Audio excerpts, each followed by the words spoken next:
pessoal, sou Kimberly Neri, repórter. Estou aqui a convite do Rio Mar Recife para falar sobre a maior exposição de dinossauros da América Latina, inédita em Pernambuco, e que é sucesso de público aqui no MOL.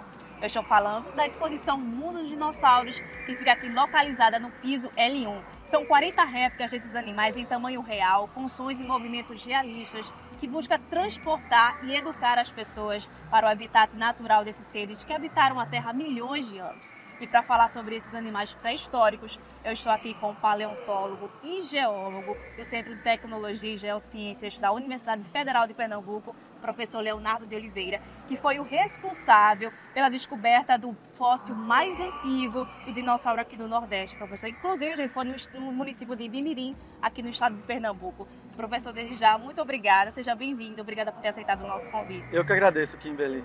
Bom, para a gente começar, eu queria que o senhor falasse um pouquinho sobre o surgimento desses dinossauros, né? E por que eles são tão grandes aí em tamanho e comprimento, professor? Bom, os dinossauros eles surgiram na Era Mesozoica. Essa era aconteceu há 250 milhões de anos atrás e ela é dividida em 3 períodos. O período Triássico, que vai de 250 milhões de anos a 200 milhões de anos. O período Jurássico, que é o mais conhecido, o mais famoso, que vai de 200 milhões de anos a 145 milhões de anos. E o período Cretáceo, que vai de 145 a 65 mais ou menos milhões de anos atrás, que culminou com a colisão do meteoro na Península de Yucatán. A Era Mesozoica, Kimberly, ela é marcada por intensas atividades tectônicas no planeta. Isso significa que vários eventos vulcânicos foram acontecendo ali no começo da Era Mesozoica, liberando principalmente lava na superfície, mas liberando também muitos gases na atmosfera. Isso promoveu um efeito estufa e esquentou muito o planeta em si. Então, o grupo dos répteis, que já vinham aparecendo antes da Era Mesozoica, tiveram um aproveitamento dessa temperatura alta, já que os répteis são favoráveis a essa temperatura alta no planeta. Essa temperatura alta favorece também o crescimento das plantas, isso favorece o crescimento, a produção biológica. Então, esses animais tinham muita alimentação, né, e puderam se desenvolver ao longo da Era Mesozoica. Professor, eu queria que o senhor falasse um pouquinho quais são essas espécies que habitaram aqui o território brasileiro. Bom, a exposição está muito diversificada quanto às espécies de dinossauros que temos. Temos tanto herbívoros quanto carnívoros aqui. Além disso, temos 2 tipos de dinossauros fundamentais, que são os dinossauros que voavam, chamamos esses dinossauros de avianos, e os dinossauros não avianos também, né, que são os dinossauros terrestres. E aí, uma curiosidade também, professor, como essas espécies se comportavam aqui?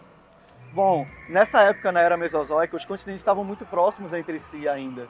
Então, esses dinossauros chegaram no Brasil por essas pontes continentais que ligavam os continentes, assim, no início da Era Mesozoica.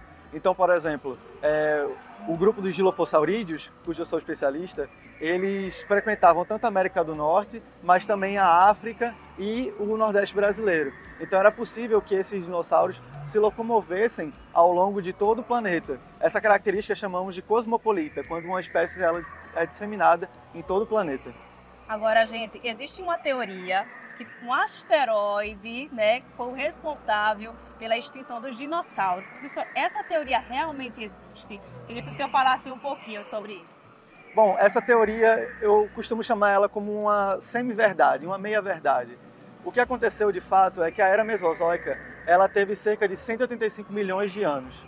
Ao longo da Era Mesozoica, diversos grupos de dinossauros foram sendo extintos, porque eles não conseguiram se adaptar e também não aguentaram a concorrência com grupos de dinossauros que foram se especializando, como, por exemplo, o grande Tiranossauro Rex, que dominou a cadeia alimentar naquela época. Então, com a extinção de alguns grupos ao longo da Era Mesozoica, chegamos no evento do meteoro ao final do Cretáceo.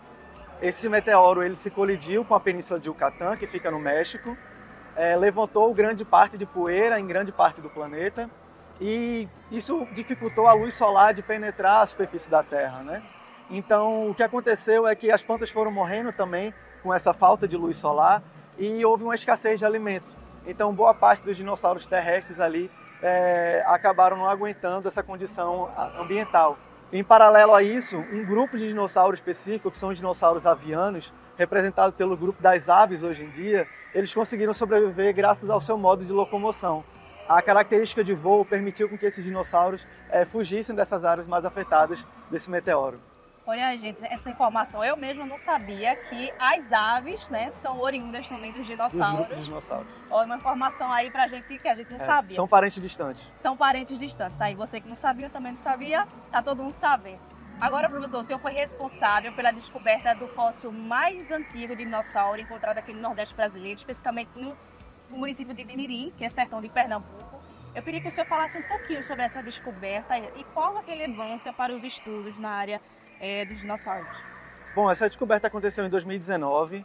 Ela aconteceu quando a gente estava promovendo uma disciplina da graduação chamada Geologia de Campo, onde os alunos de pós-graduação e os professores do curso de Geologia ensinam aos alunos da graduação a mapear uma área sedimentar. Essa área sedimentar é encontrada próximo ao município de Bimirim, né, no contexto ali do Vale do Catimbau.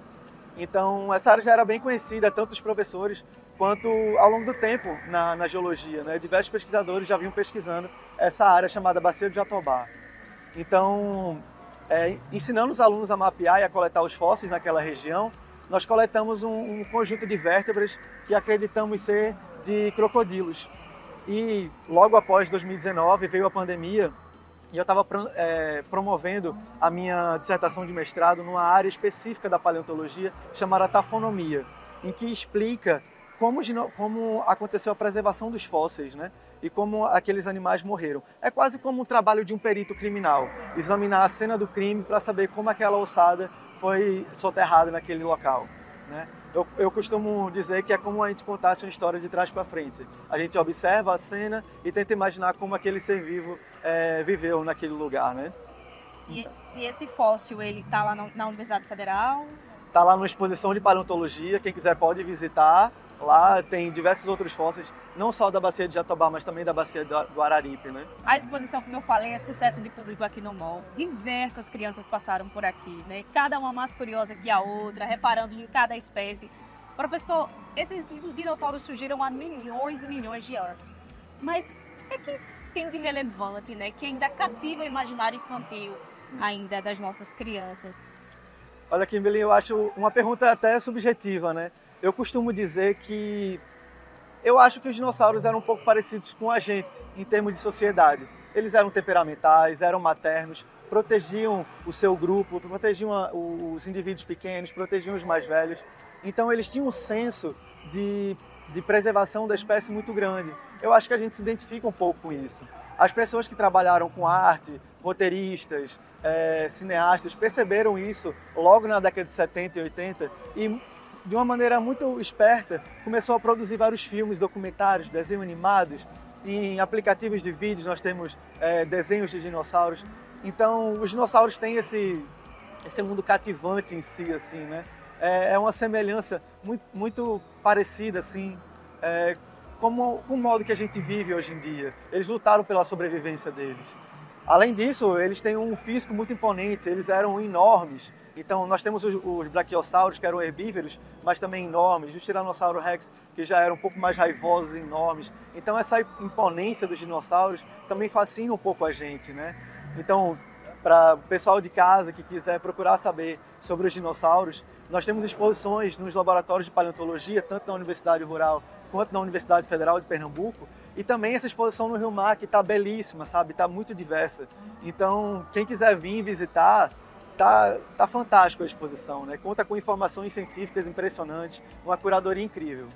Pronto, o professor aqui fez o convite, eu também repasso aí para vocês. A exposição Mundo dos Dinossauros segue até o dia 25 de agosto, aqui na Praça de Eventos, no piso L1. E você e sua família, é claro, é mais convidado a prestigiar essa exposição, que fica aberta, gente. Você pode visitar aqui de segunda a sábado, das 9 da manhã às 9 da noite, e no domingo em horário especial do meio-dia às 8 da noite. Os ingressos estão disponíveis gratuitamente no app do Rio Mar Recife. Professor, muito obrigada aqui pela sua participação aqui com a gente, viu? Eu que agradeço, Kimberly. Obrigada também a você que assistiu, gente. E é isso. Um grande abraço e até a próxima.